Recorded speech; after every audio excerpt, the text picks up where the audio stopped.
High student, study science by Shubhankar চ্যানেলে তোমাদের স্বাগত। আমি শুভঙ্কর মণ্ডল। শুরু করছি ক্লাস 11 সেমিস্টার 2 রাইমার্টিন প্রশ্নবিচিত্রা থেকে। যে তোমাদের উচ্চ মাধ্যমিক শিক্ষা সংসদ প্রদত্ত যে নমুনা প্রশ্নপত্রটি রয়েছে, অর্থাৎ তোমাদের শিক্ষা সংসদ থেকে দেওয়া যে নমুনা প্রশ্নটি রয়েছে তা সলিউশন করানো হবে। এটি 35 নম্বরের কোশ্চেন সেট এবং এখানে অনেক এক্সট্রা কোশ্চেন রয়েছে, সেজন্য ভিডিওটি অনেকটা লেন্দি হবে। সেজন্য তোমাদের প্রত্যেকে বলবো অবশ্যই ভিডিওটি শেষ পর্যন্ত দেখবে এবং ভালো লাগলে অবশ্যই তোমরা বন্ধুদের মধ্যে শেয়ার করবে। এবং তোমাদের সুবিধার্থে তোমাদের ডেসক্রিপশন বক্সে দেখবে টেলিগ্রাম গ্রুপের লিঙ্ক দেওয়া হয়েছে, তোমরা সেখানে গিয়ে টেলিগ্রাম গ্রুপে যুক্ত হতে পারো। ক্লাস 11 থেকে যারা 12 পড়ছো, ক্লাস 12 বলে গ্রুপটা করা হচ্ছে। যারা এখন 11 চলছে অর্থাৎ সেকেন্ড সেমিস্টার যারা পরীক্ষা দেবে তার জন্য একটা গ্রুপ ক্রিয়েট করা হয়েছে, যেটা তোমাদের ইতে লিঙ্কটা অ্যাড করে দেওয়া হবে। দেখো প্রথম কোশ্চেন, 1 নম্বর প্রশ্ন কি বলেছে। তো প্রথম প্রশ্নে কি বলেছে, প্রথম প্রশ্নে এনথালপি কি। তো এনথালপি কাকে বলে? এনথালপি হলো কোনো সিস্টেমের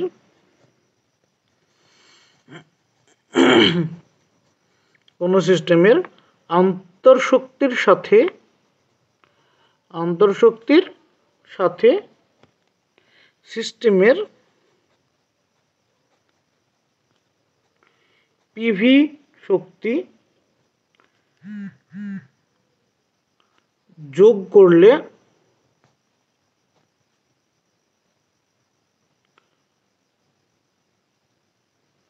মোট যে পরিমাণ শক্তি পাওয়া যায় তাকে সিস্টেমের এনথালপি বলা হয়। এনথালপি কি হলো? এনথালপি হলো কোনো সিস্টেমের আন্তঃশক্তির সঙ্গে ওই সিস্টেমের পিভি শক্তি যোগ করলে যে মোট পরিমাণ আমরা শক্তি পাবো তাকে বলা হয় সিস্টেমের এনথালপি। এর সাথে কি কোশ্চেন আছে, এনথালপি ও আন্তঃশক্তির মধ্যে সম্পর্কটি কি? আমরা জানি এনথালপি এর মধ্যে সম্পর্ক হচ্ছে H = U + PV। H হচ্ছে এনথালপি, ইউ কি জানি, ইউ হচ্ছে আন্তঃশক্তি, আর পিভি কি, পিভি হচ্ছে শক্তি। পিভি শক্তিকে যোগ করে যেটা পাবো আমরা সেটা হচ্ছে আন্তঃশক্তি। এই হচ্ছে আমাদের সম্পর্ক, কার? এনথালপি ও আন্তঃশক্তির মধ্যে সম্পর্ক। 2 নম্বর কোশ্চেন কি আছে দেখো, অথবা রয়েছে এখানে। পরে বলেছে কি গিবস মুক্ত শক্তির সংজ্ঞা দাও।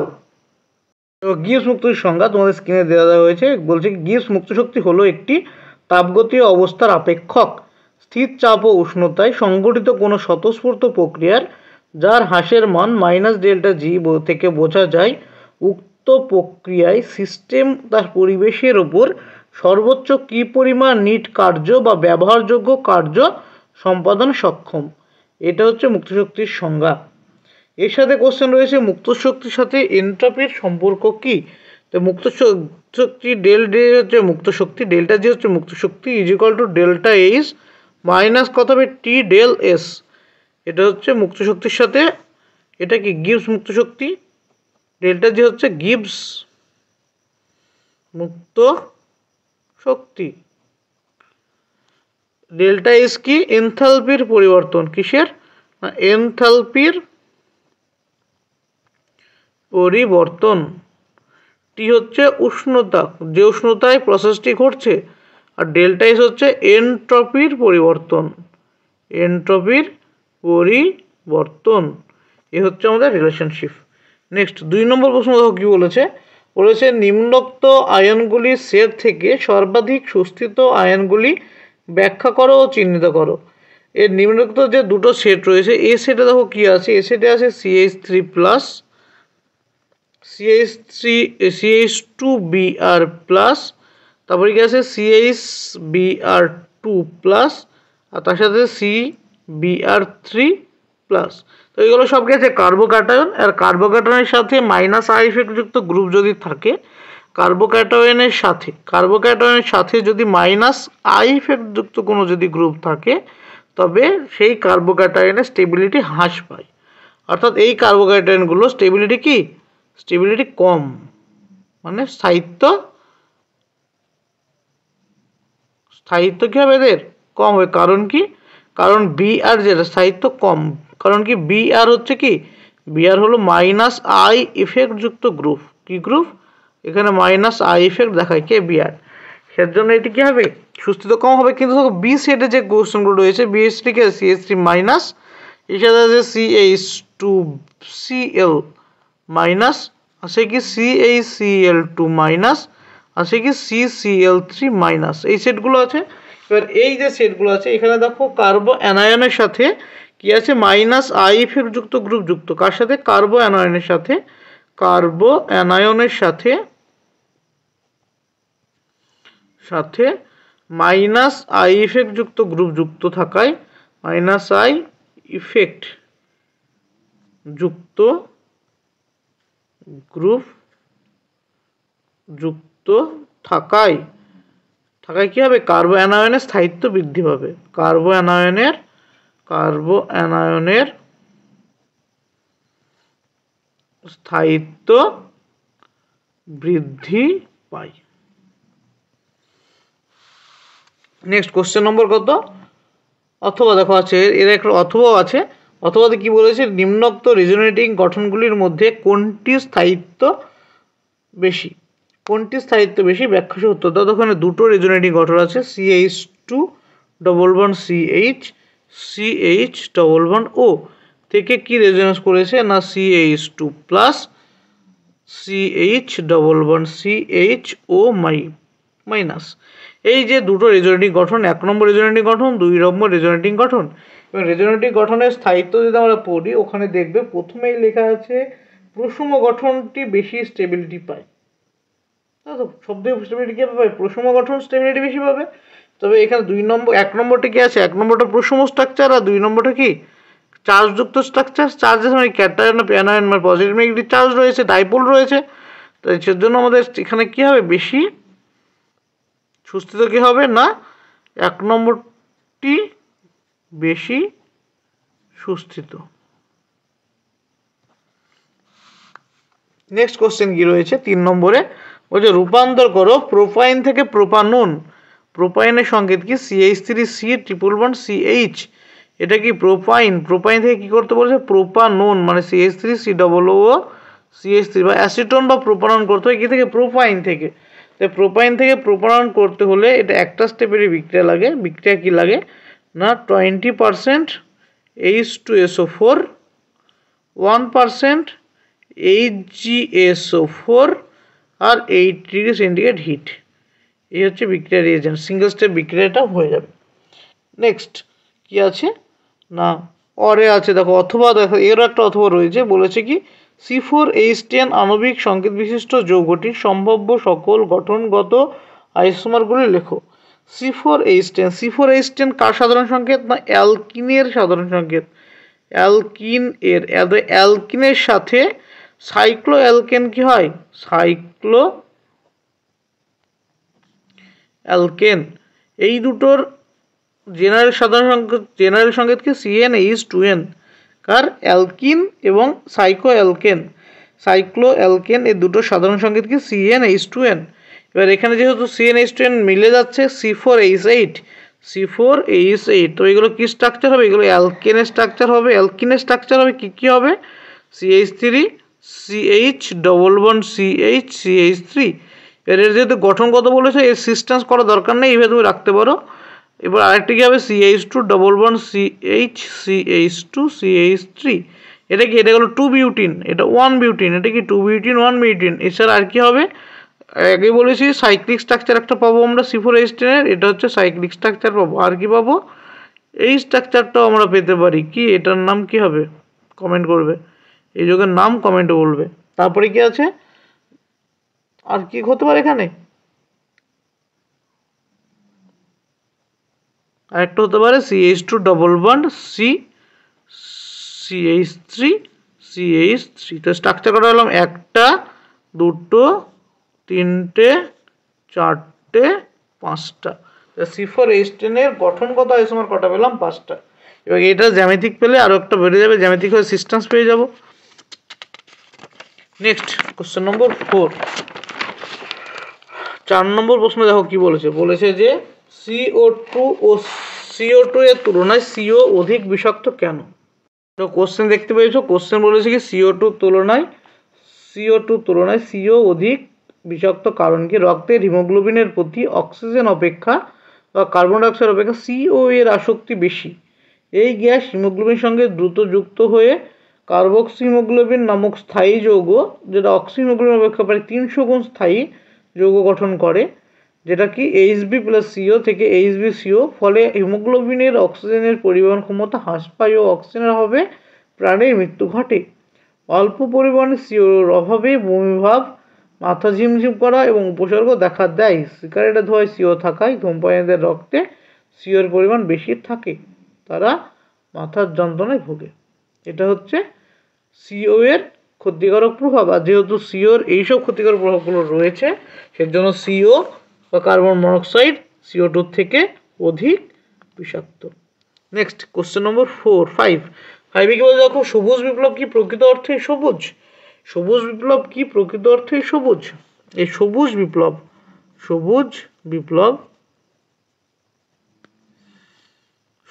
কবে হয়েছিল? সবুজ বিপ্লব হয়েছিল 1960-এর দশকে। 1960-এর দশকে সবুজ বিপ্লব হয়েছিল। এই সবুজ বিপ্লবের মেন মোটিভ কী ছিল? সবুজ বিপ্লবের মেন ফোকাস ছিল যে উচ্চ ফলনশীল বীজ রোপণ করে অত্যাধিক জল, সার ইত্যাদি ব্যবহার করে অধিক পরিমাণ ফসল ফলানো, যার ফলে কিসের পরিমাণ কমতো? যেখানে অনাহারে ভোগা, অর্থাৎ খাদ্যাভাব, অনাহারে ভোগা, এইগুলো সমস্যা মেটানোর জন্যই সবুজ বিপ্লবের প্রতি ফোকাস দেওয়া হয়েছিল। অর্থাৎ সবুজ মানে উচ্চ ফলনশীল বীজ ধান রোপণ করে, উচ্চ ফলনশীল বীজ ধান উচ্চতর যে টেকনোলজি রয়েছে সেগুলো মেনে অত্যধিক জল, সার প্রয়োগ করার মাধ্যমে এবং কীটনাশক প্রয়োগ করার মাধ্যমে যে ফসলের কৃষিকাজে যে উন্নতি ঘটানো হয়েছিল, এটাই সবুজ বিপ্লব নামে পরিচিত। দেখো স্ক্রিনে দেওয়া রয়েছে, তোমরা এখান থেকে পজ করে লিখে নিতে পারো। এই গেল কোশ্চেন নম্বর 1-এর 5খানা কোশ্চেন। Next question number 2। এর কোশ্চেন নম্বর 2 করানোর আগে বলে দিই, যদি ভিডিও সলিউশন তোমাদের ভালো লেগে থাকে অবশ্যই তোমরা ভিডিওটা চ্যানেলটিকে বেশি বেশি মাত্রায় বন্ধুদের মধ্যে শেয়ার করবে এবং তোমাদের ফিডব্যাক অবশ্যই কমেন্ট বক্সে জানাবে। এবং যেহেতু এটা তোমাদের উচ্চ মাধ্যমিক শিক্ষা সংসদ প্রদত্ত নমুনা প্রশ্নপত্র, সেজন্য এখান থেকে তোমাদের অনেক কিছু কোশ্চেন কমন আসতে পারে, তাই এটি কোশ্চেনটি প্রথম থেকে শেষ পর্যন্ত সবাই দেখবে। এবং তোমাদের সুবিধার্থে একটা টেলিগ্রামের গ্রুপ করা হয়েছে, যার লিঙ্ক ডিসক্রিপশন বলে দেওয়া থাকবে, তোমরা সেখান থেকে জয়েন হয়ে যাবে। দেখো কি বলছে, সাম্য ধ্রুবক কি? কেপি ও KX এর মধ্যে সম্পর্ক স্থাপন করো। কেপি KX এর সম্পর্ক তোমাদের টেক্সট বইয়ে রয়েছে, তারপর আমি করে দিচ্ছি, দেখে নিও। সাম্য ধ্রুবক কি? এই সাম্য ধ্রুবক আমরা কীভাবে বলবো? সাম্য ধ্রুবক হচ্ছে কোনো উভমুখী বিক্রিয়ায়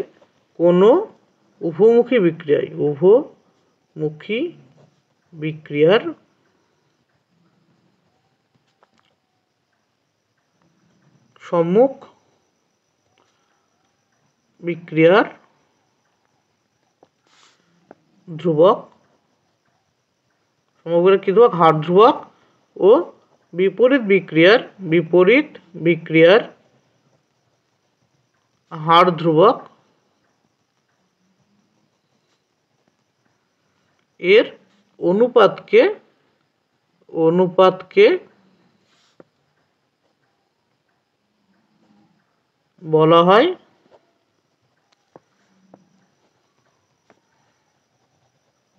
সাম্য ধ্রুবক। কোনো উভমুখী বিক্রিয়ার সম্মুখ বিক্রিয়ার হার ধ্রুবক ও বিপরীত বিক্রিয়ার যে হার ধ্রুবক রয়েছে, তার যে অনুপাত, সেই অনুপাতকে কি বলা হয়? সাম্য ধ্রুবক। সাম্য ধ্রুবক সমান কি আসবে? না KF/KB। KF মানে কি? সম্মুখ বিক্রিয়ার হার ধ্রুবক, KB মানে বিপরীত বিক্রিয়ার হার ধ্রুবক। এই কে আমরা 3 ভাগে প্রকাশ করতে পারি। একটা হচ্ছে KC, যদি এই সক্রিয় ভরকে মোলার গারত্বে প্রকাশ করি, তবে আমরা যে সাম্য ধ্রুবক বলে KC। একটা হচ্ছে KP, মানে সক্রিয় ভরকে কি চাপের রেসপেক্টে যখন লিখবো তখন হবে KP। আর সক্রিয় ভরকে যখন কার রেসপেক্টে লিখবো, আমরা মোল ভগ্নাংশের রেসপেক্টে লিখবো, তখন হবে KX। এই তিনটি হচ্ছে প্রকাশের তিনভাবে আমরা প্রকাশ করতে পারি সাম্য ধ্রুবককে। এবার এই সাম্য ধ্রুবকের মধ্যে বলেছে এই দুটো সাম্য ধ্রুবক কার? KP ও KX এর সম্পর্ক প্রতিষ্ঠা করতে বলেছে। এর কি সম্পর্ক, কেপি ও কেএক্স এর সম্পর্ক করতে হবে। তো তোমাদের টেক্সট বই রয়েছে, একবার বলে দিই, তোমরা দেখে নাও, আর যারা পারবে তারা ফাস্ট ফরওয়ার্ড করে বেরিয়ে যেতে পারো, আর যাদের সমস্যা আছে একবার দেখে নিও। আমরা কি লিখব? প্রথমে ধরি স্থির উষ্ণতায়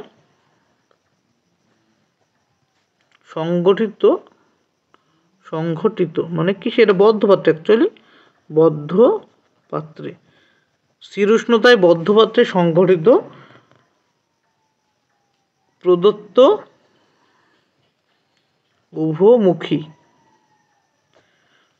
উভমুখী গ্যাসীয় বিক্রিয়াটি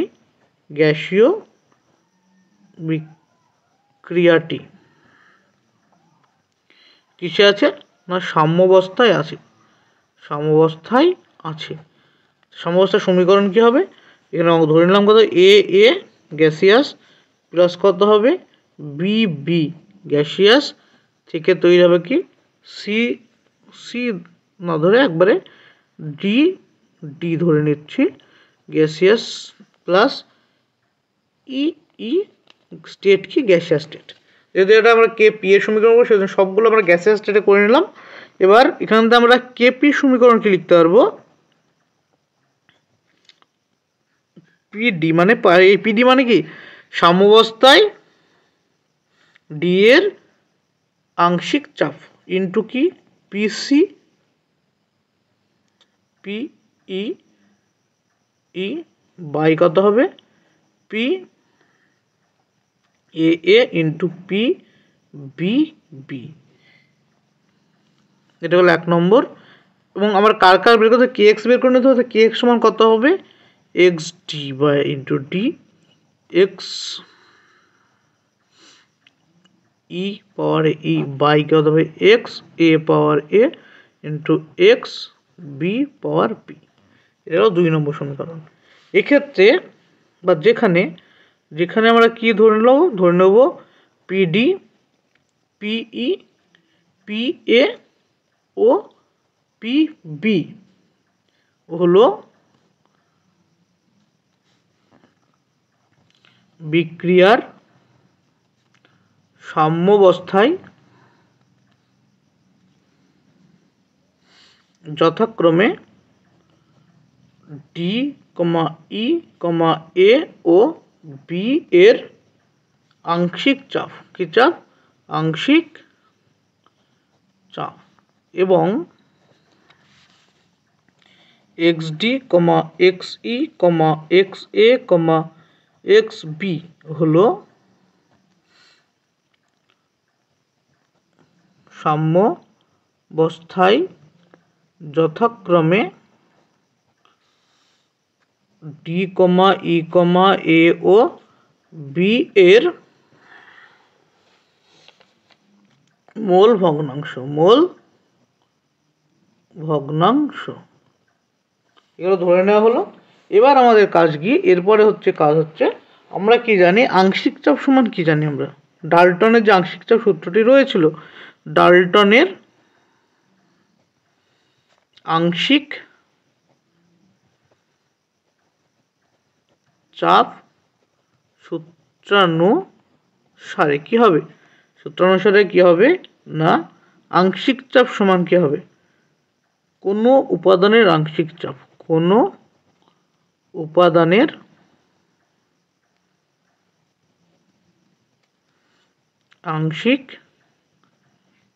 চাপ সমান কি মোল ভগ্নাংশ গুণ মোট চাপ। এবার এখান থেকে আমরা প্রত্যেকটা মান বের করতে পারবো। পি এ সমান আমরা কি পাবো এক্স এ ইন্টু পি মানে মোট চাপ, তারপরে কি পাবো পি বি সমান কত পাবো X B into P C সমান কত পাবো এক্স সি তো নেই সরি ডি সমান কি পাবো এক্স ডি ইন্টু পি, তারপরে পি ই সমান কত পাবো এক্স ই ইন্টু পি। তো পি হলো কি পি হলো মোট চাপ, ধরে নিলাম কি পি হচ্ছে মোট চাপ। এবার এই যে মানগুলো পেলাম, এই মানগুলো যদি আমরা পুট করি কোথায় না কেপি এর সমীকরণে, কেপি সমান কত ছিল, কেপি সমান কি ছিল, পি ডি পাওয়ারে ডি, পি ই পাওয়ারে ই, পি এ পাওয়ারে এ, পি বি পাওয়ারে বি। এবার এখানে যদি আমরা মানগুলো বসাই, পি ডি এর মান কত, X D into P whole to the power কত হবে, ডি হবে। একইভাবে X E into P whole to the power E by কত হবে, X A into P whole to the power A, X B into B whole to the power B. এবার এখানে যে সমান চিহ্ন তুলে আমরা কত পাবো, X D D, X E E by কত, X A A, X B B into P to the power কত হবে, ডি প্লাস ই মাইনাস এ প্লাস বি। এখানে আমরা কি লিখতে পারবো, এটা হচ্ছে কেপি, এটা মানে কত, K X into P to the power del N. এ হচ্ছে আমাদের কেপি, আর ডেল এন সমান কি, ডেল এন সমান হচ্ছে সি ডি প্লাস ই বিয়োগ এ প্লাস বি। এ হচ্ছে আমাদের কার, কেপি ও কে এক্স এর সম্পর্ক। যারা বুঝতে পারবে স্টেপ বাই স্টেপ প্রথম থেকে দেখে নেবে, এবং যারা বুঝতে পারছো তারা পরের কোশ্চেনে চলে যাবে ফরওয়ার্ড করে।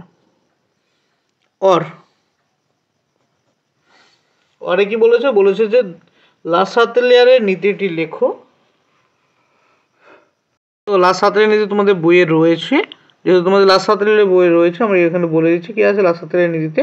সাম্যাবস্থায় আছে এইরূপ কোনো বিক্রিয়ার সিস্টেমে সাম্যাবস্থা নিয়ন্ত্রণকারী শর্তগুলির, যেমন চাপ, উষ্ণতা, গাঢ়ত্ব, যে কোনো একটির পরিবর্তন ঘটালে সিস্টেম নিজেকে এমনভাবে বিন্যস্ত করার চেষ্টা করে যাতে ওই পরিবর্তনজনিত প্রভাব যতদূর সম্ভব প্রশমিত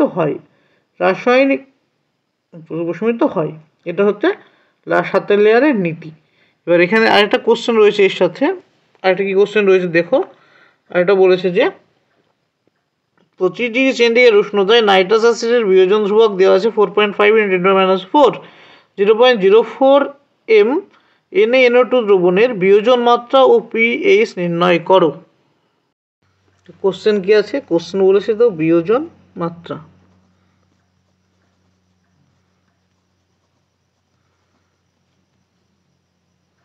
বিয়োজন মাত্রা সমান সূত্র কি, √, বিয়োজন ধ্রুবক বাই বিয়োজন ধ্রুবক মাত্রার বিয়োজন মাত্রার সূত্র, তাই তো।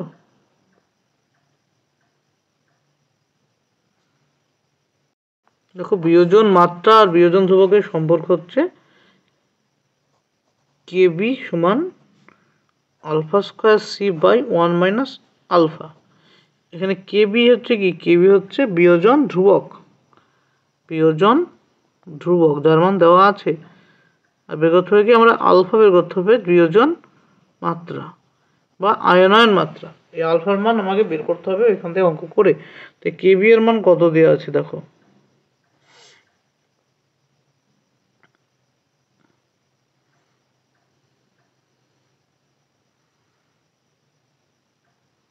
কেবির মান দেওয়া আছে 4.5 × 10⁻⁴ সমান alpha square into C 0.04 by কত 1 - আলফা। এর এখান থেকে যদি আমরা ক্রস করি কি আসবে, 0.04 আলফা স্কোয়ার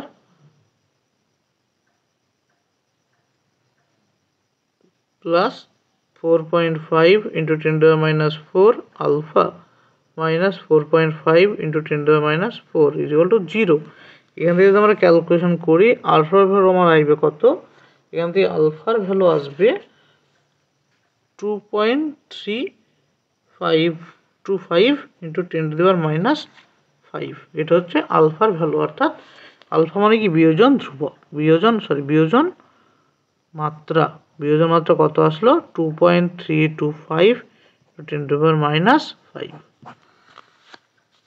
এই হচ্ছে আমাদের সম্পর্ক, এই হচ্ছে আমাদের উত্তর। এর সাথে আর একটা কোশ্চেন দেওয়া আছে দেখো, বলেছে যে পিএইচ এর মান নির্ণয় করো। তো পিএইচ এর সূত্র কি, পিএইচ সমান -½ PKB plus half log C. পিএসসি সমীকরণ কি plus half log C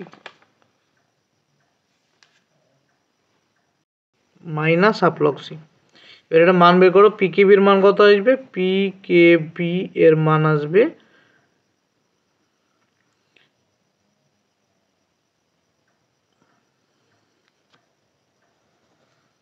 minus of log K B. তো মাইনাস লগ কে বি হলে মাইনাস লগ কত দেওয়া আছে মান 4.5 ইন্টু 10⁻⁻4। যে লগ করলে কত হবে? 4.5 ইন্টু 10⁻⁻4 লগ করলে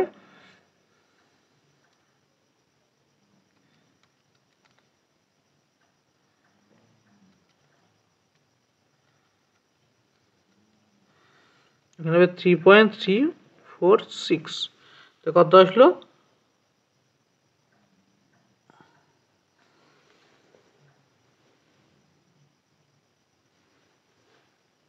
half into 3.346 minus half log 0.04। Log 0.04 এর মান কত? লগ 0.04 এর মান হচ্ছে আসছে কত? 1/2 into 3.30346 minus plus half into 1.397। তো করলে কত আসবে দুটো? তো কত হলো? 2.37। এটা হচ্ছে অ্যান্সার। এটা উত্তরের সাথে মেলেনি, তোমরা দেখে নিও। নেক্সট কি বলে দেখো, 2-এর দ্রাব্যতা গুণফল কাকে বলে? 2 কি বলেছে? দ্রাব্যতা গুণফল কাকে বলে? দ্রাব্যতা গুণফল। দ্রাব্যতা গুণফল কাকে বলে? নির্দিষ্ট উষ্ণতায় কোনো স্বল্পদ্রাব্য লবণের সম্পৃক্ত দ্রবণে লবণ থেকে উৎপন্ন ক্যাটায়ন ও অ্যানায়নের গুলির যথোপযুক্ত ঘাতসহ মোলার গাঢ়ত্বের গুণফলের সর্বোচ্চ মানকে ওই উষ্ণতায় লবণটির দ্রাব্যতা গুণফল বলে। এই গেল দ্রাব্যতা গুণফল কাকে বলে। 2 নম্বরে এর সাথে একটা কি কোশ্চেন আছে বলেছে যে স্বল্পদ্রাব্য লবণগুলির দ্রাব্যতা কিভাবে সময়ায়ন প্রভাব দ্বারা প্রভাবিত হয়। দ্রাব্যতা সময়ায়ন প্রভাব দ্বারা কিভাবে প্রভাবিত হয়?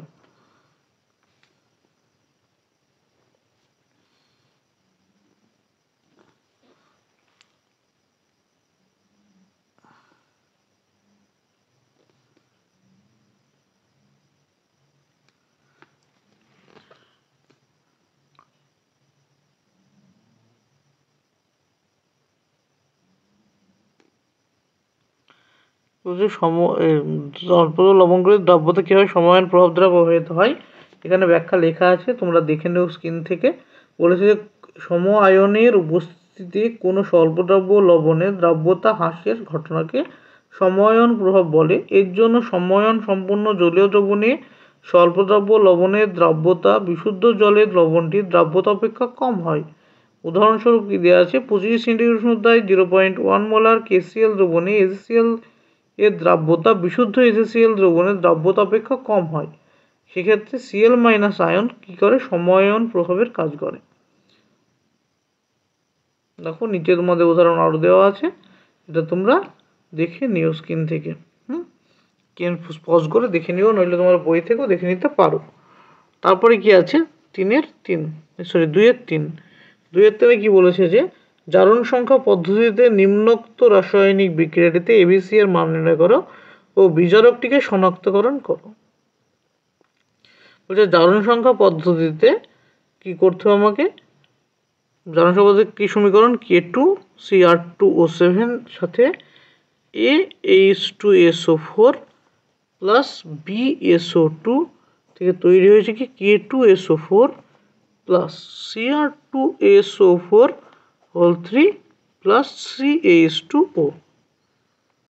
তো কি বলতে, জারণ সংখ্যা পদ্ধতিতে এটাকে ব্যালেন্স করতে হবে, দিয়ে এবিসির মান বের করতে হবে। তো জারণ সংখ্যা বের করে নিই।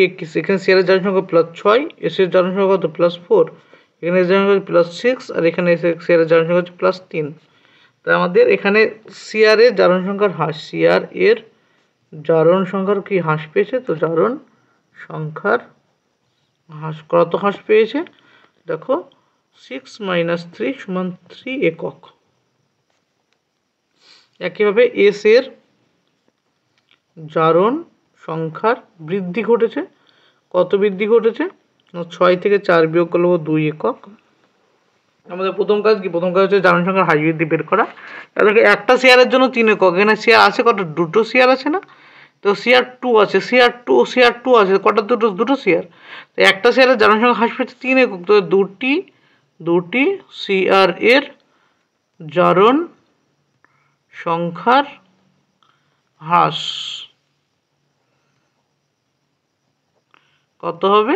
3 গুণ 2 সমান 6 একক। তো এই CR এর জারণ সংখ্যার হাই বৃদ্ধি সমান করার জন্য কার? এস এবং CR এর জারণ সংখ্যার হ্রাস বৃদ্ধি সমান করার জন্য কি করতে হবে আমাকে? যেখানে CR আছে ওটাকে 1 দিয়ে গুণ করতে হবে, আর এস যেটা সেটা কত দিয়ে গুণ করতে হবে? 3 দিয়ে গুণ করতে হবে। তো গুণ কত দিয়ে? 1 দিয়ে আর 3 দিয়ে গুণ করে পাই। গুণ করে কত পাবো? K2 CR2 ও 7 প্লাস H2SO4 অ্যাসিড মাধ্যম বিক্রিয়া প্লাস SO2 কত হবে? SO2 3SO2 3 দিয়ে গুণ করতে হবে। থেকে পাবো কত? 3 K2SO4 প্লাস কত হবে? CR2SO4 whole 3 plus H2O। জারণ সংখ্যা হাই বৃদ্ধি সমান করার জন্য কি করলাম? আমরা দুটো বিক্রিয়াকে গুণ করে নিলাম। এবার আমাদের কি করতে হবে?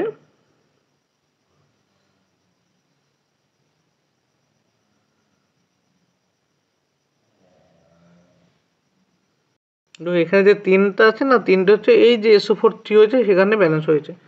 তো এখানে কি পেলাম? তো সমান হয়ে গেল। এখানে তোমরা প্লাস 6 এটা না করে এটা প্লাস 6 করে দিই, তো বুঝতে আমাদের সুবিধা হবে। তবে এখানে 3 আছে, তো সমান হয়ে গেছে। এবার আমরা করব কি? দেখো আমাদের সমান কিছু এটার আগে ছিল কত? ছিল S2 আগে এ ছিল না, S2 এর আগে এটা তো ব্যালেন্স হয়ে গেছে।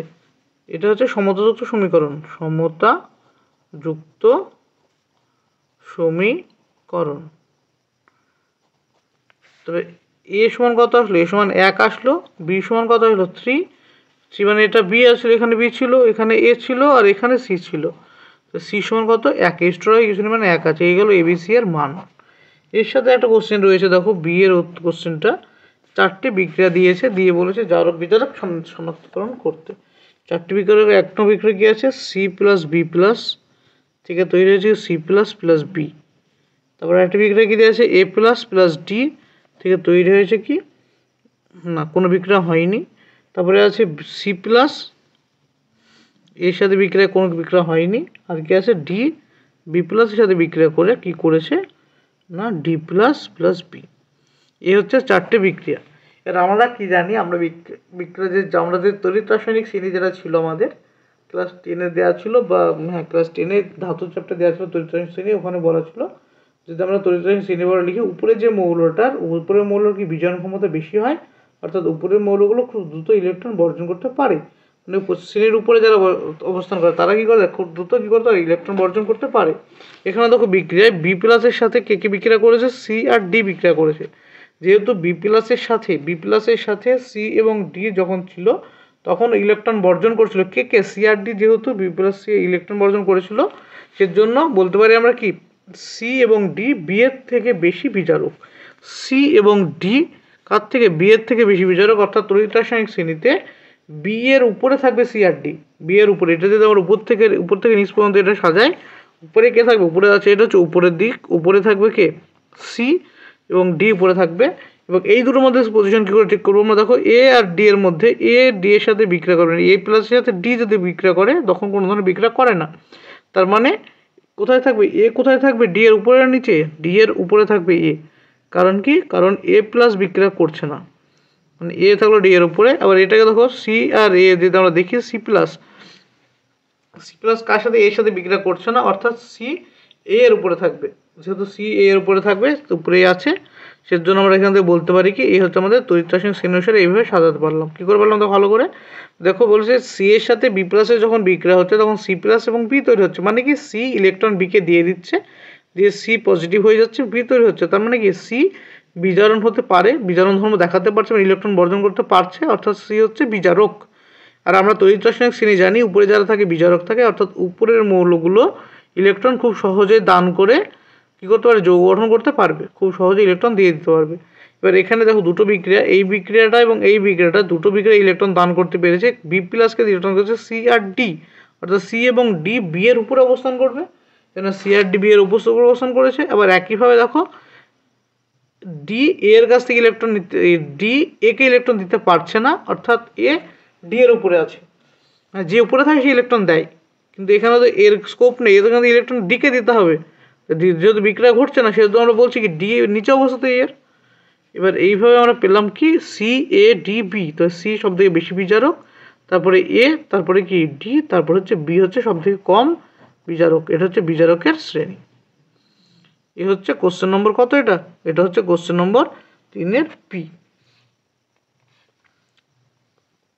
এবার এখানে অথবাতে দেখো 3টে কোশ্চেন রয়েছে। কেন্দ্রীয় পরমাণু জারণ সংখ্যা নির্ণয় করতে বলেছে, অথবা অর প্রদত্ত যৌগগুলির কেন্দ্রীয় পরমাণুতে যারা আছে তাদের জারণ সংখ্যা নির্ণয় করতে হবে। একটা কি আছে দেখো Na2S2O3, মানে থায়োসালফেট, সোডিয়াম থায়োসালফেট, এর কার জারণ সংখ্যা বের করতে আমাকে, কেন্দ্রীয় পরমাণু এস, এস এর জারণ সংখ্যা বের করতে, এস এর জারণ সংখ্যা। তো এস এর জারণ সংখ্যা আমরা কী করে বের করবো, Na2S2O3 এর এস এর জারণ সংখ্যা আমরা বের করতে পারি কি করে, এস স্ট্রাকচার দিয়ে। যদি আমরা এস স্ট্রাকচার ড্র করি কি পাবো, S S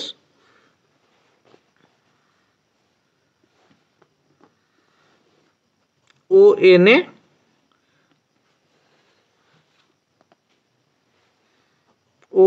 A plus minus minus plus, আর একটা অক্সিজেন আছে এর সাথে ডবল বন্ডে যুক্ত। এই হচ্ছে কার, Na2S2O3 এর স্ট্রাকচার। এবার এই স্ট্রাকচার থেকে আমরা দেখতে পাচ্ছি এখানে যে দুটো এস রয়েছে, তো দুটো এস এর প্রকৃতি আলাদা, দুটো এস এর প্রকৃতি আলাদা। এটা একটা পরীক্ষার সাহায্যে বোঝা যায়। যদি আমরা এস্টোরের সাথে বিক্রিয়া ঘটায়, লঘু এস্টোরের সাথে কোনো রকম বিক্রিয়া করে না, লঘু এস্টোরের সঙ্গে সোডিয়াম থায়োসালফেট মানে Na2S2O3 এর বিক্রিয়ায় Na2S2 এর দুটি এস এর মধ্যে একটি এস অধক্ষিপ্ত হয় এবং অন্যটি কিন্তু SO2 তে রূপান্তরিত হয়। অর্থাৎ এই দুটো এস এর প্রকৃতি আলাদা। যে এসটি কার সাথে যুক্ত আছে, যে এসটি অসংযোজী বন্ধনে যুক্ত, এই এস এর জারণ সংখ্যা কত হবে, এই এস এর জারণ সংখ্যা হচ্ছে -2। এস এর জারণ সংখ্যা কত হলো -2, একটা এস এর জারণ সংখ্যা পাওয়া গেল।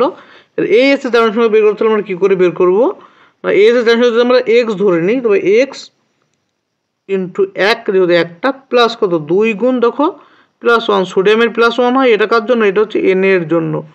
তারপরে যোগ কত হবে 3 ইন্টু -2, 3খান অক্সিজেন আছে, একটা দুটো তিনটি, এটা হচ্ছে ও এর জন্য। তারপরে যোগ কত হবে 1 ইন্টু -2, এটা হচ্ছে এস অসমযোজী বন্ধনের জন্য, এটা সমান 0। তাই এখান থেকে x সমান কত আসবে +6। তবে দুটি এসের জারণ সংখ্যা কত কত আসলো, একটি এসের আসলো +6 আর একটা আসবে -2। এই যোগে যে দুটো এস রয়েছে সেই দুটো এসের জারণ সংখ্যা কত কত এসেছে, একটা আছে +6 আর একটা -2। দুইয়ে কি আছে, দুইয়ে আছে H2SO5। H2SO5 এর জারণ সংখ্যা বের করতে আমাদের স্ট্রাকচার জানতে হবে, নইলে আমরা নর্মাল পদ্ধতিতে বের করতে পারবো না। তো এর স্ট্রাকচার কি, S double bond O H O O H, এই তো স্ট্রাকচার। এই যে স্ট্রাকচারটা পেলাম, এখান থেকে আমরা যদি জারণ সংখ্যা বের করি আমরা কত পাবো, দেখো এস জারণ সংখ্যা কত পাবো, আমরা ধরলাম এস এর জারণ সংখ্যা এক্স প্লাস কি আছে, কটা হাইড্রোজেন রয়েছে, এখানে দুটো হাইড্রোজেন রয়েছে, তাই দুটো হাইড্রোজেনে কত হবে +1, প্লাস অক্সিজেন কটা আছে এখানে, অক্সিজেন দেখো 3খান অক্সিজেন আছে, 1 2 3, এই 3টে অক্সিজেন -2 প্লাস এই দুটো অক্সিজেন কি আছে নিজেদের মধ্যে বন্ধনে যুক্ত, তাই 2 ইন্টু -1 সমান কত 0। এখান থেকে x সমান কত আসলো +6। এটা হলো H2S2S7 এর ও H2SO5 এর এস এর জারণ সংখ্যা। নেক্সট লাস্ট কিছু আছে CrO5 আছে, লাস্ট আছে CrO5। সিতে কি আছে, এটা বি, সি আছে CrO5। CrO5 এর জারণ সংখ্যা আমরা নর্মালি যদি বের করি এক্স প্লাস কত 5 × -2 সমান 10 0 এক্স সমান কত +10 আসলো, যেটা সম্ভব নয়। সেজন্য এই জারণ সংখ্যা বের করতে গেলে তো আমার একেবারে স্ট্রাকচার ড্র করতে হবে। তো CrO5 এর যে স্ট্রাকচার কি, এটা হচ্ছে CrO5 এর স্ট্রাকচার। একে কি বলা হয়, বাটারফ্লাই স্ট্রাকচার। এটা বাটারফ্লাই স্ট্রাকচার হলো। তবে এখানে CR জারণ সংখ্যা কত আসবে, এখানে CR জারণ সংখ্যা যদি এক্স ধরি প্লাস দেখো 2 আছে, একটা অক্সিজেন দ্বিবন্ধনে যুক্ত যোগ 4টা অক্সিজেন এক বন্ধনে যুক্ত সমান 0। এই একটা অক্সিজেন কি দ্বিবন্ধনে যুক্ত আছে বলে এটা, আর 4টা অক্সিজেন কি এক বন্ধনে সিরার সাথে যুক্ত, সেজন্য একটা করে এক্স সংখ্যা কত আসলে +6। এখানেও কি আসলো, এক্স এর জারণ সংখ্যা +6। এই হলো 3টে যৌগের জারণ সংখ্যা বেরোলো। নেক্সট কি আছে দেখো, বলেছে যে 4 নম্বর কোশ্চেনে এ থেকে এফ পর্যন্ত যৌগগুলিকে শনাক্তকরণ করো। 1 নম্বরে কি আছে, CH3 COOH, এর ভিতরে দিয়েছে কি NaOH। তো এ যে যৌগটা কি হবে না, সোডিয়াম অ্যাসিটেট হবে, যেহেতু এটা অ্যাসিড, এটা ক্ষার বিক্রিয়া করে লবণ তৈরি করবে।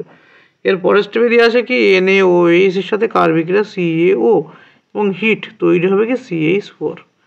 এটা হলো 1 নম্বর বিক্রিয়া। 2 নম্বর বিক্রিয়া দেখো কি আছে না, CH3 CH2Br, এর সাথে কার বিক্রিয়া Mg ইথারের বিক্রিয়া, Mg ইথারের বিক্রিয়ায় তৈরি হবে কি CH3 CH2MgBr।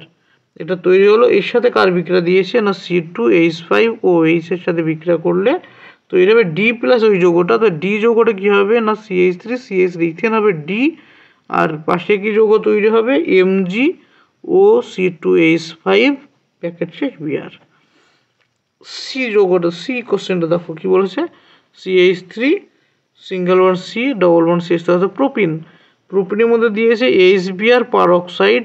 তো এটা কি হবে, এটা মার্কনিক অ্যান্টি মার্কনিকও হবে না, এটা অ্যান্টি মার্কনিকফ নিয়ম ফলো করবে, অর্থাৎ CH3 CH2 CH2Br 1 degree product stable হবে। এর মধ্যে কি দিয়েছে, জলীয় KOH। জলীয় KOH কি করে না, প্রতিস্থাপন বিক্রিয়া ঘটায়। জলীয় KOH, এখানে নিউক্লিওফাইলকে OH, তাই প্রতিস্থাপন ঘটিয়ে তৈরি করবে CH3 CH2 CH2OH। এটা হচ্ছে আমাদের অ্যান্সার বা প্রোডাক্ট ফাইনাল, মানে এফ। এ হচ্ছে আমাদের কোশ্চেন 4টা। নেক্সট কোশ্চেন 5এরটা কি বলেছে দেখো, C7H14 আণবিক সংকেত বিশিষ্ট একটি অ্যালকিন এ ওজোন রিলিজ বিক্রিয়ায় বি এবং সি উৎপন্ন করে। অ্যালডিহাইড বি এর আণবিক সংকেত দেওয়া আছে, মানে 5 নম্বর কোশ্চেন। ওইদিকে C7H14 আণবিক সংকেত বিশিষ্ট একটি অ্যালকিন এর ওজোন রিলিজ বিক্রিয়ায় বি এবং সি এর মিশ্রণ উৎপন্ন করে। অ্যালডিহাইড বি এর আণবিক সংকেত দেওয়া আছে C3H2H5O, এবং সি একটি প্রতিসম কিটোন। সি কি একটি প্রতিসম কিটোন বলে দেওয়া আছে। দিয়ে বলেছি কি ABC এর গঠন সংকেত লিখতে। দেখো সি প্রতিসম যদি কিটোন হয়, হবে প্রোপানন, নয় হবে কি হবে 5টা কার্বন থাকলে হয় CH3 CH2 CH2 CH3, তাই তো।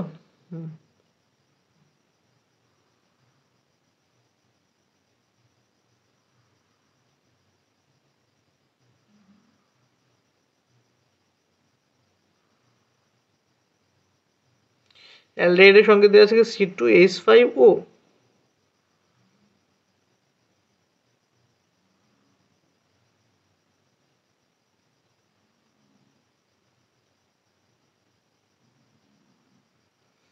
যেহেতু এটা অ্যালডিহাইড, C2H5, এটা অ্যালডিহাইড যেহেতু এ বলেছে, তবে এটা কি বি এর আণবিক সংকেতটি কি হবে, আণবিক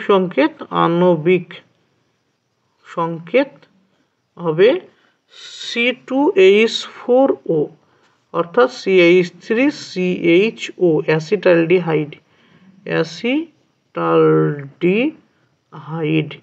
আর সি কি বলেছে, প্রতিসম কিটোন।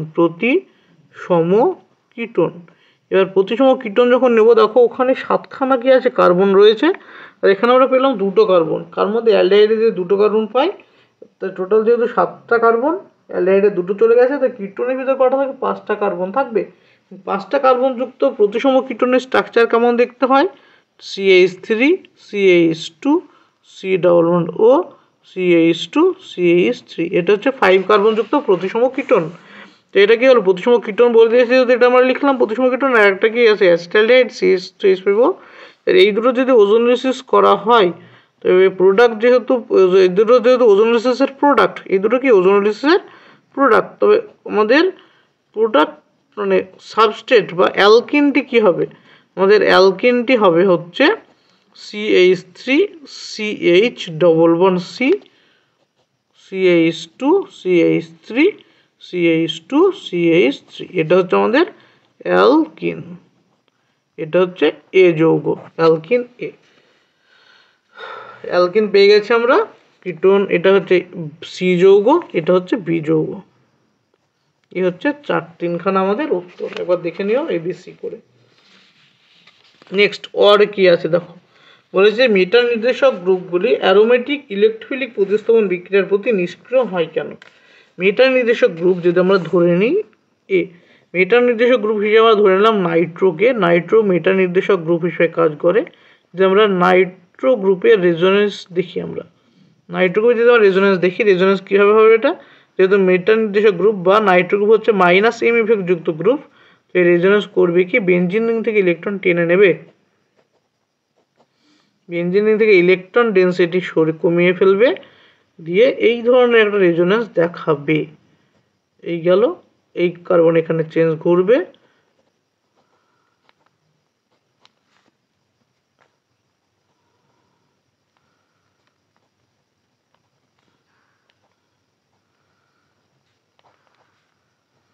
এই রেজোনেটিং স্ট্রাকচারগুলো ভালো করে তোমরা দেখবে। এইগুলো যে মেটা নির্দেশক গ্রুপ একে বলা হয় কেন, একে অর্থ প্যারা নির্দেশক গ্রুপ বলা হয় কেন, এরকম কোশ্চেন দেয়।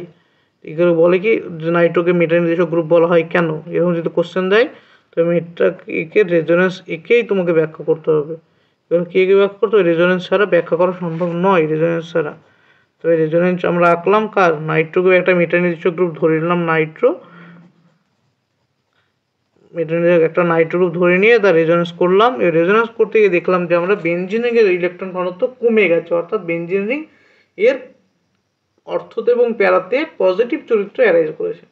যেহেতু পজিটিভ চরিত্র অ্যারাইজ করেছে মানে কি বেঞ্জিন রিংয়ে যে ইলেকট্রন ছিল, ইলেকট্রন যে বেশি ছিল সেটা মেটা নির্দেশক গ্রুপ হওয়ার জন্য বেঞ্জিন রিংয়ের ইলেকট্রন ঘনত্বকে কমিয়ে দেয়। যেহেতু বেঞ্জিন রিংয়ের ইলেকট্রন ঘনত্ব অনেক কম, কখন মেটা নির্দেশক গ্রুপ প্রেজেন্ট থাকার সময়, যেহেতু মেটা নির্দেশক গ্রুপ প্রেজেন্ট থাকার সময় অ্যারোমেটিক রিংয়ের কি আছে ইলেকট্রন ঘনত্ব কমে যায়, সেজন্য কি হতে পারে না, না অ্যারোমেটিক ইলেকট্রোফিলিক প্রতিস্থাপন বিক্রিয়ার প্রতি এরা নিষ্ক্রিয় হয়।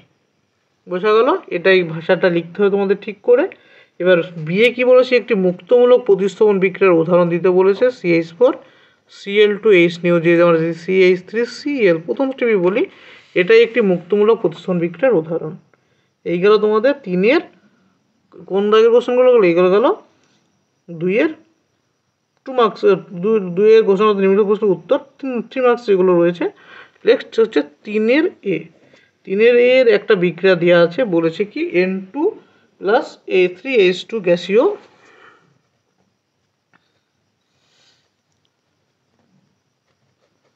তৈরি হয়েছে কি 2NH3 দিয়ে গ্যাসিয়াস। এই বিক্রিয়া ডেল্টা এইচ এর মান দেওয়া আছে কত, -95.4 কিলো জুল। আর কার মান দেওয়া আছে, ডেল্টা এস এর মান কত দেওয়া আছে, -198.3 জুল কেলভিন ইনভার্স। এবার বলেছে কোন উষ্ণতায় বিক্রিয়াটি সাম্যাবস্থায় পৌঁছবে। কোন উষ্ণতায় বিক্রিয়াটি যদি সাম্যাবস্থায় পৌঁছবে এরকম কোশ্চেন থাকে, তা আমরা কি করে করবো, আমরা এটাকে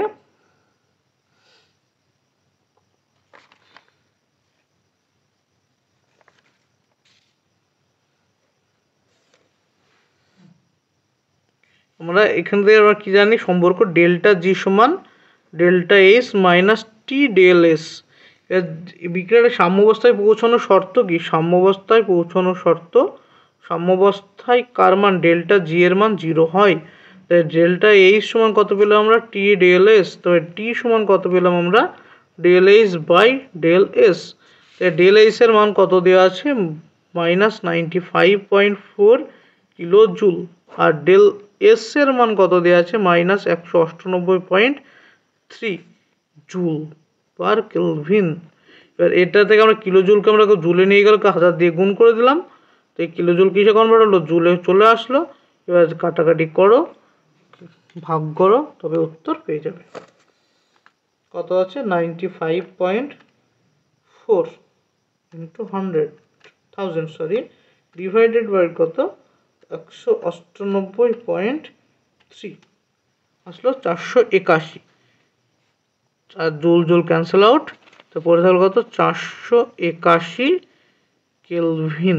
এটা হচ্ছে উত্তর। টি এর মান কত আসবে, 481 কেলভিন। এটা হচ্ছে আমাদের অ্যান্সার। অতএব করে উত্তর আলাদা করে লিখে দেবে। তো এখানে আর একটা অঙ্ক দিয়েছে, পি এরটা 3-এর বিতে। কি অঙ্ক দিয়েছে না, প্রদত্ত বিক্রিয়ার ক্ষেত্রে এনথালপির পরিবর্তন গণনা করো। 3C2H2 গ্যাসিয়াস থেকে তৈরি হবে কত, C6H6 গ্যাসিয়াস। এইটা তৈরি হবে। এখানে প্রদত্ত কি আছে, প্রদত্ত দেওয়া আছে C2H2G প্লাস 5/2O2 জি থেকে তৈরি হবে কত, 2CO2 গ্যাসিয়াস প্লাস H2OL। এর ডেল্টা এস এর মান দেওয়া আছে 130 কিলোজুল পার মোল। আর এটা কি বিক্রিয়া দেওয়া আছে, C6H6 গ্যাসিয়াস প্লাস কত, 15/2O2 জি থেকে তৈরি হয়েছে কত, 6CO2 জি প্লাস 3H2O। এই বিক্রিয়া ডেল্টা এস এর মান কত দেওয়া আছে, এটা এল। এই বিক্রিয়া ডেল্টা এস এর মান দেওয়া আছে কত, -3.302 কেজি পার মোল। এই তো দেওয়া আছে। এবার এই দুটো বিক্রিয়াতে উপরে বিক্রিয়া যেতে হলে আমাদের কী করতে হবে, অল্পই কাজ। কী কাজ করতে হবে, 1 নম্বর বিক্রিয়া 3 দিয়ে গুণ। এটা যদি 1 নম্বর বিক্রিয়া, এটা 2 নম্বর বিক্রিয়া। তো 1 নম্বর ইন্টু 3 বিয়োগ 2, এই তো হচ্ছে আমাদের অপারেশন। এই অপারেশন যদি করো, তো 1 নম্বর বিক্রিয়া 1 নম্বর বিক্রিয়াকে যদি 3 দিয়ে গুণ করো, কী পাবে, 3C2H2 প্লাস 15/2O2 থেকে 6CO2G গ্যাসিয়াস প্লাস 3H2OL। এর ডেল্টা সমান কত আসবে না, 3.90 কিলোজুল পার মোল। আর 2 নম্বরকে উল্টে লিখলে কত হবে, 6CO2 gaseous plus 3H2O gaseous থেকে 6C6H6G plus 15/2O2। Delta S এর মান কত, ডেল্টা এস এর মান হচ্ছে 3 এটা প্লাস হয়ে যাবে, সরি উল্টে লিখেছি মানে প্লাস 3.302 কিলোজুল পার মোল। এই দুটো বিক্রিয়াকে যোগ করো, যোগ করে এটা ক্যান্সেল আউট হবে, এটা ক্যান্সেল আউট হবে, এটা ক্যান্সেল আউট হবে। তো আমরা পেলাম কত, 3C2H2G থেকে C6H, অর্থাৎ যে বিক্রিয়াটা আমাদের করতে বলেছিল। এর ডেল্টা এস মান কত আসলো, -3.90 প্লাস 3.302 কিলোজুল পার মোল। এর যোগ বিয়োগগুলো কত আসবে, 0.598 অ্যাপ্রক্স, 0.598 কিলোজুল পার মোল। এটা উত্তর হচ্ছে আমাদের এটাই উত্তর। অতএব বিক্রিয়াটির ক্ষেত্রে এনথালপির পরিবর্তন কত আসলো, এনথালপির পরিবর্তন -0.598 কেজি পার মোল। এ হচ্ছে আমাদের উত্তর এটার। নেক্সট কোশ্চেন কি আছে দেখো। নেক্সট অথবা অরের 1 বলছে বদ্ধ সিস্টেম অবস্থাগত ও পরিমাণগত ধর্মের উদাহরণ সহ সংজ্ঞা দাও। মানে বদ্ধ সিস্টেম কাকে বলে, অবস্থানগত ধর্ম কাকে বলে, পরিমাণগত ধর্ম কাকে বলে, এদের উদাহরণ সহ সংজ্ঞা দিতে হবে। দেখো যেহেতু এইগুলো তোমাদের বইয়ে রয়েছে, তাই বই থেকে আমি স্ক্রিনশট নিয়ে শেয়ার করে দিচ্ছি, তোমরা দেখে নেবে। বলছে বদ্ধ সিস্টেম কাকে বলে, যে সিস্টেমে তার পরিবেশের সঙ্গে কেবল শক্তির আদান প্রদান করে কিন্তু জ্বরের আদান প্রদান করে না, তাকে বলা হয় বদ্ধ সিস্টেম। উদাহরণে কী হবে, কোনো কাচের বা ধাতুর তৈরি বদ্ধ পাত্রে রাখা ফুটন্ত জলের বাষ্পায়নে উৎপন্ন বাষ্প পাত্রের বাইরে বেরিয়ে যেতে পারে না, আবার পরিবেশ থেকে জ্বর সিস্টেমে প্রবেশ করতে পারে না। কাজে সিস্টেম ও পরিবেশের মধ্যে জ্বরের আদান প্রদান সম্ভব নয়। যদি জলের উষ্ণতা পরিবেশের অপেক্ষা কম হয়, তো সিস্টেম পরিবেশের মধ্যে তাপের আদান প্রদান ঘটে। এই হচ্ছে আমাদের বদ্ধ সিস্টেম কাকে বলে এবং তার উদাহরণ। নেক্সট কোশ্চেন কি বলেছে, অবস্থাগত ধর্ম কাকে বলে? অবস্থাগত ধর্ম কাকে বলা হয় না, বলেছি অবস্থাগত ধর্ম হচ্ছে সিস্টেমে যে সকল ধর্ম সিস্টেমে উপস্থিত পদার্থের পরিমাণের উপর নির্ভর করে না তাদের অবস্থাগত বা ভর নিরপেক্ষ ধর্ম বলা হয়। যেমন কি সাম্যাবস্থায় থাকা কোনো সমসত্ব সিস্টেমের কোনো একটি অবস্থাগত ধর্মের মান সিস্টেমের প্রতিটি বিন্দুতে একই হয়, ফলে এই জাতীয় ধর্মের মান সিস্টেমে উপস্থিত পদার্থের পরিমাণের উপর নির্ভর করে না। উদাহরণ, চাপ, উষ্ণতা, ঘনত্ব, গাঢ়ত্ব, সান্দ্রতা, পৃষ্ঠটান। এছাড়াও অনেক উদাহরণগুলো রয়েছে, তোমরা দেখে রাখবে, পরীক্ষায় তোমাদের কোনো একটা উদাহরণ তুলে দিয়ে বলতে পারে এটি কোন ধরনের ধর্ম, সেজন্য প্রত্যেকটা উদাহরণ কিন্তু পড়ে রাখতে হবে। নেক্সট কি আছে দেখো, পরিমাণগত ধর্ম কাকে বলে? সিস্টেমের যে সকল ধর্ম সিস্টেমের উপস্থিত পদার্থের পরিমাণের উপর নির্ভর করে তাদের বলা হয় পরিমাণগত ধর্ম বা ভর সাপেক্ষ ধর্ম। এই ধরনের ধর্মগুলি সিস্টেমের উপস্থিত পদার্থের পরিমাণের সঙ্গে সমানুপাতিক। কোনো সিস্টেমের ভর, আয়তন, মোল সংখ্যা, তাপগ্রাহিতা, অন্তর্শক্তি, এনট্রপি, এনথালপি প্রভৃতি হলো কি এর পরিমাণগত ধর্ম। এগুলো প্রত্যেকটা উদাহরণ পড়ে রাখবে, কারণ কোনো একটা উদাহরণ তুলে দিয়ে তোমাকে জানতে যেতে পারে এটি কোন ধরনের ধর্ম। তো কি বলেছে যে 3 atm চাপে এত ডেসিমিটার এত সম্প্রসারিত করা হলো। তো এক্ষেত্রে আমাদের কৃতকার্যের সূত্র কি লাগবে? কৃতকার্য W সমান মাইনাস পি এক্সটার্নাল V2 বিয়োগ V1, এটা হচ্ছে সূত্র। এখানে পি এক্সটার্নালের মান কত? পি এক্সটার্নাল মান হচ্ছে 3 atm দেওয়া আছে। V2 এর মান কত দেওয়া আছে? 5 tm কিউব। আর V1 এর মান কত দেওয়া আছে? 3 dm cube, decimetre cube. Decimetre মানেই তো লিটার, ডেসিমিটার মানেই কত? লিটার। তো ঘন ডেসিমিটার মানে 1 লিটার, ঘন ডেসিমিটার মানে কি 1 লিটার। এটা কত? এটা হচ্ছে 5 লিটার, এটা হচ্ছে 3 লিটার। এখানে ডাব্লু সমান কত আসলো? -3 × 5 বিয়োগ 2 লিটার এটিএম। কি আসলে? ইউনিট আসলে লিটার এটিএম। তো -3 × কত? 3 × 101.3, এটা আসলো জুলে। লিটার এটিএম থেকে কি আসলো? জুলে। এটা গুণ করলে কত পাবো আমরা? 9 × 101.3 -911.7 জুল। তো কত হলো? তাপ যেটা হলো সেটা পেলাম কত? গ্যাসকে প্রসারিত করা হয়েছে। গ্যাসকে প্রসারিত করা হলে এটা কি হবে? তাপটা পরিবেশে ছাড়বে। মাইনাস চিহ্ন মানে কি? মাইনাস চিহ্ন হচ্ছে সিস্টেম দ্বারা পরিবেশের উপর কার্য। মাইনাস চিহ্নের অর্থ কি? চিহ্নের অর্থ সিস্টেম দ্বারা পরিবেশের উপর কার্য, পরিবেশের উপর কার্য। এবার বলছে এই তাপটাকে কাজে লাগিয়ে করেছে কি? করেছে হচ্ছে 290 কেলভিন উষ্ণতার 10 মোল জলকে উত্তপ্ত করতে ব্যবহার করা হয়েছে। তো আবার আমরা কি জানি? আমরা জানি কিউ সমান কত? mst। এখানে কিউ মানে কি? কিউ মানে হচ্ছে গৃহীত বা বর্জিত তাপ, এম মানে হচ্ছে ভর, এস মানে হচ্ছে আপেক্ষিক তাপ, আর টি হচ্ছে উষ্ণতার বৃদ্ধি বা হ্রাস, তাই তো? বৃদ্ধি বা হ্রাস। এখানে তো কি পাবো আমরা? টি বের করতে হবে। টি সমান কত পাবো? Q by M S. Q এর মান কত বের হলো? 911.7। এম এর মান কত? এম এর মান হচ্ছে দেখো 10 মোল বলেছে, তো 10 ইন্টু কত হবে? জলের 18, জলের পর 18, 10 ইন্টু 18 হলো ইন্টু এস এর মান কত দেওয়া আছে? 4.184 দেওয়া আছে এস এর মান। এখান থেকে বের করলে কত পাবো আমরা? 911.7 ডিভাইডেড বাই 180 ডিভাইডেড বাই 4.184 আসলে হচ্ছে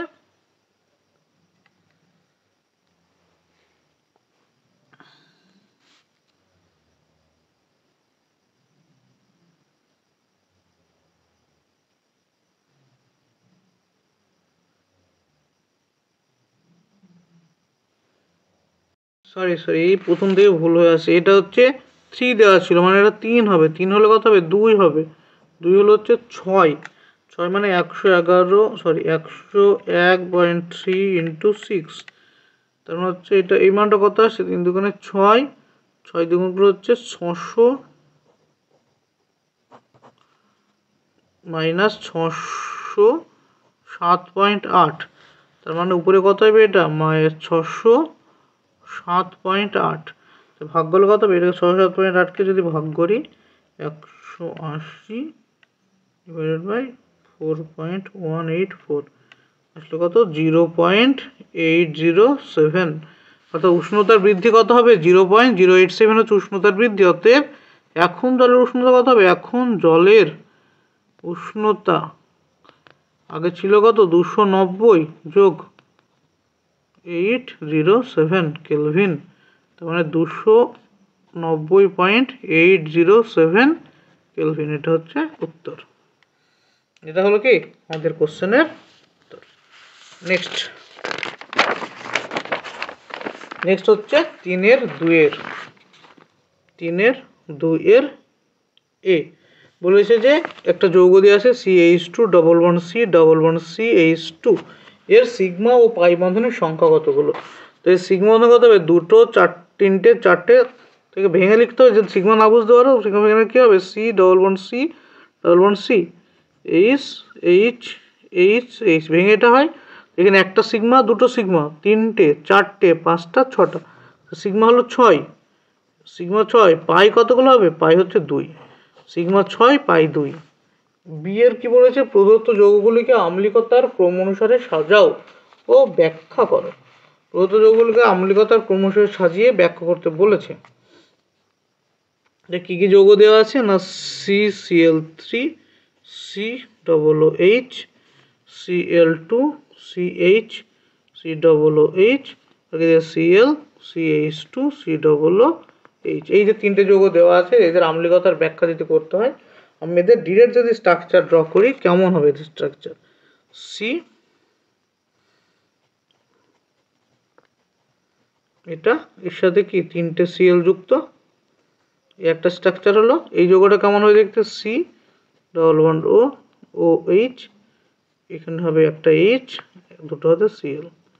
এই যৌগটা কি হবে, সি দুটো হাতে H, একটা হাতে Cl ও H। এই তো এই যে তিনখানা যৌগ আমরা দেখলাম, এই তিনখানা যৌগে যদি আমরা দেখি ইফেক্ট দেখি, Cl এর কি ইফেক্ট রয়েছে, Cl হচ্ছে মাইনাস আই ইফেক্ট যুক্ত গ্রুপ,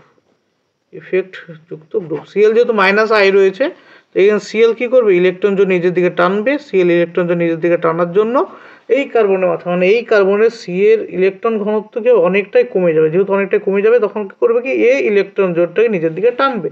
এই নিজের দিকে টানার জন্য তিনখানা Cl মাইনাস এখানে যেহেতু উপস্থিত রয়েছে, তিনখানা Cl এর মাইনাস আই ইফেক্টের জন্য এই C এর উপরে অনেকটাই বেশি পরিমাণে কি করবে, ইলেকট্রন জোটটাকে টেনে নেবে।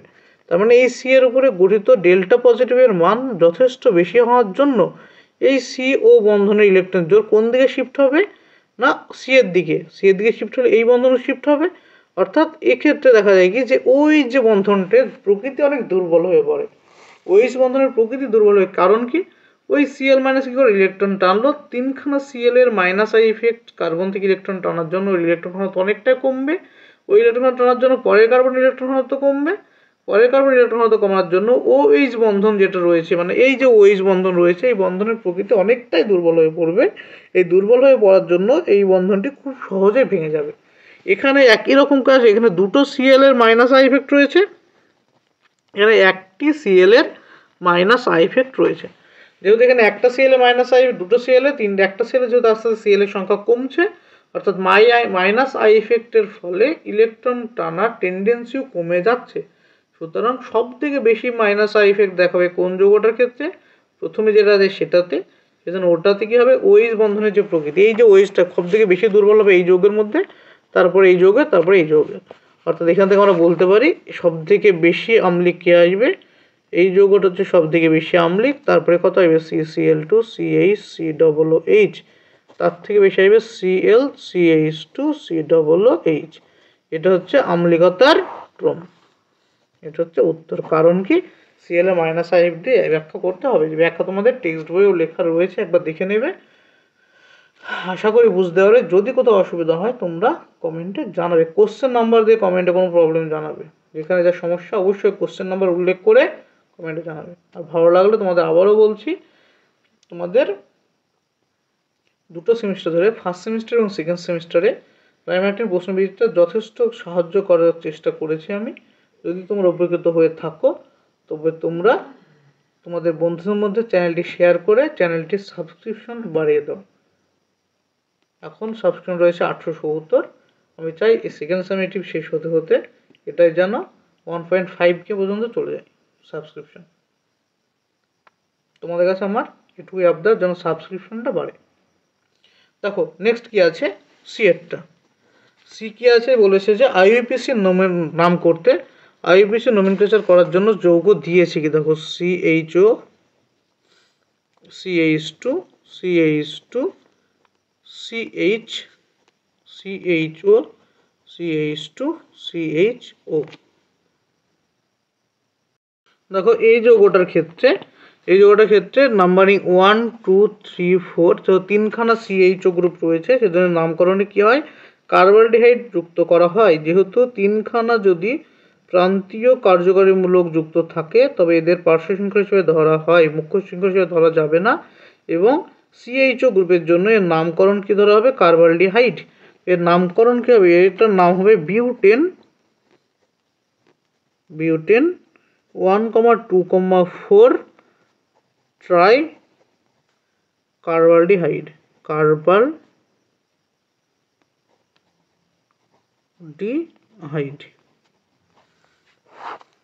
এই নামকরণ হলো এটার। এবং এটার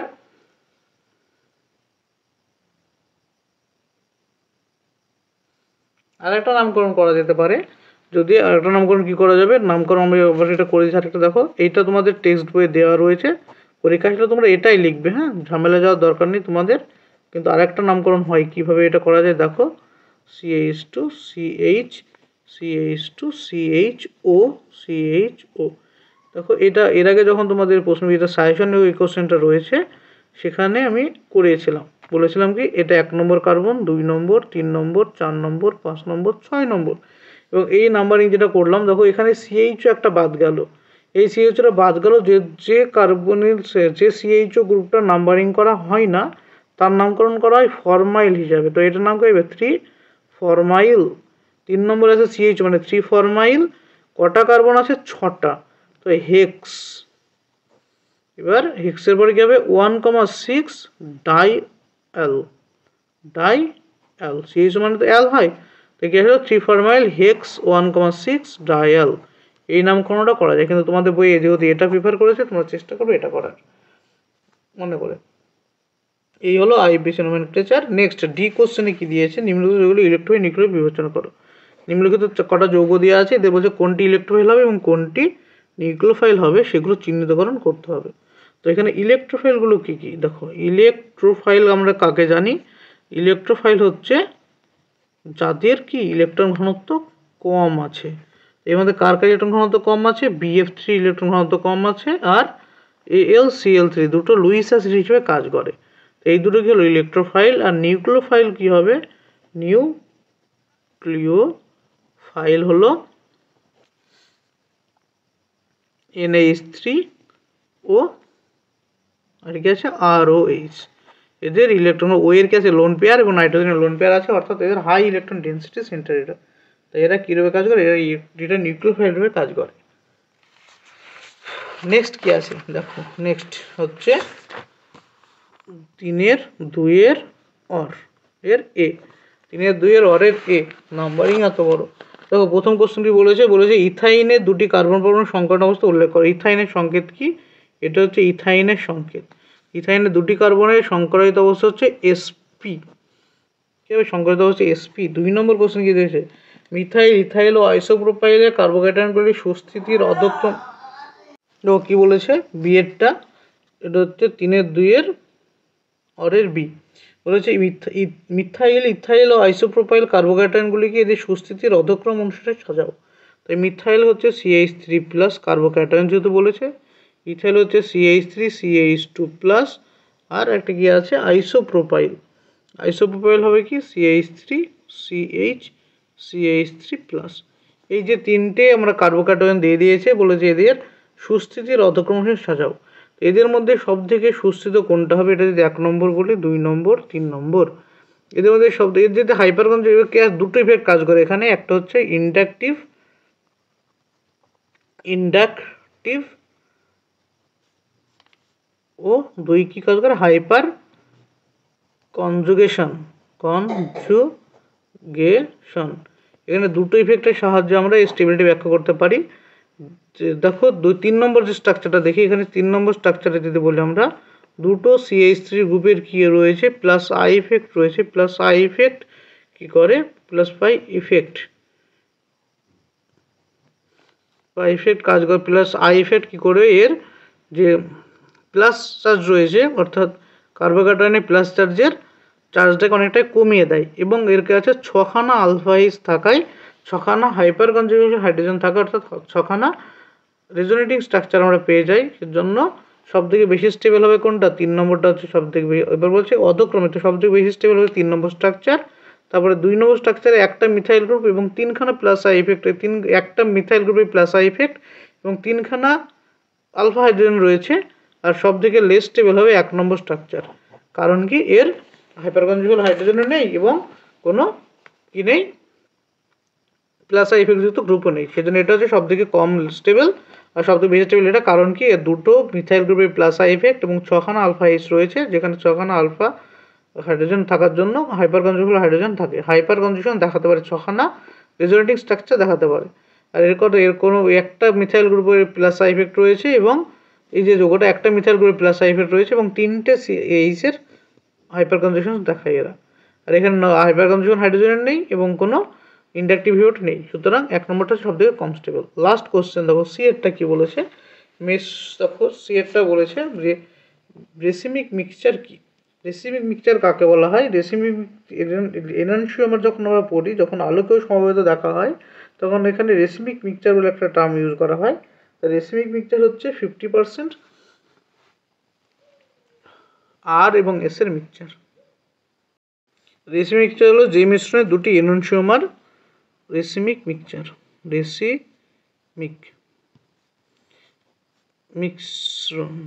মিশ্রণ যে মিশ্রণে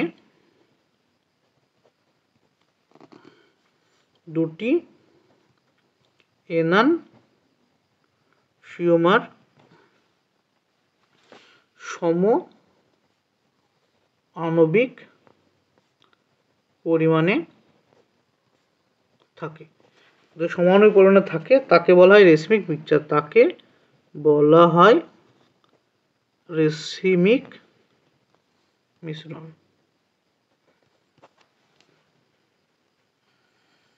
রেসিমিক মিক্সচার কি হয়, আলোক নিষ্ক্রিয় হয়। নেক্সট কি আছে দেখো, বলেছে মেসোটার্ট্রিক অ্যাসিড আলোক নিষ্ক্রিয় হয় কেন। আলোক নিষ্ক্রিয় হয় কোনগুলো, যে কোনো আলোক নিষ্ক্রিয়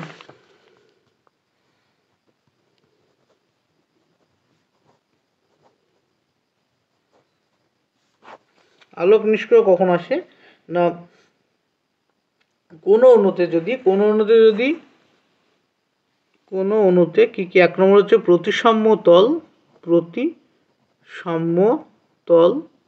প্রতিসাম্য কেন্দ্র, আর এটা কি 3 নম্বর, এটা 2 নম্বর। 3 নম্বর হচ্ছে প্রতিসাম্য, একটা হচ্ছে প্রতিসাম্য সেন্টার, প্রতিসাম্য তল এবং প্রতিসাম্য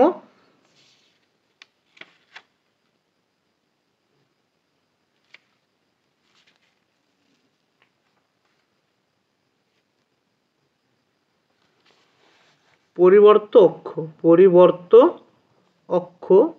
এই তিনটের মধ্যে কোনো একটার উপস্থিতি থাকে, তো সেই যৌগটা আলোক নিষ্ক্রিয় হবে। এবং এই তিনটের মধ্যে কোনো যৌগ যদি কোনোটাই না থাকে, এই তিনটের মধ্যে কোনোটাই যদি না থাকে, তখন সেই যৌগটা হয় কি, আলোক সক্রিয়।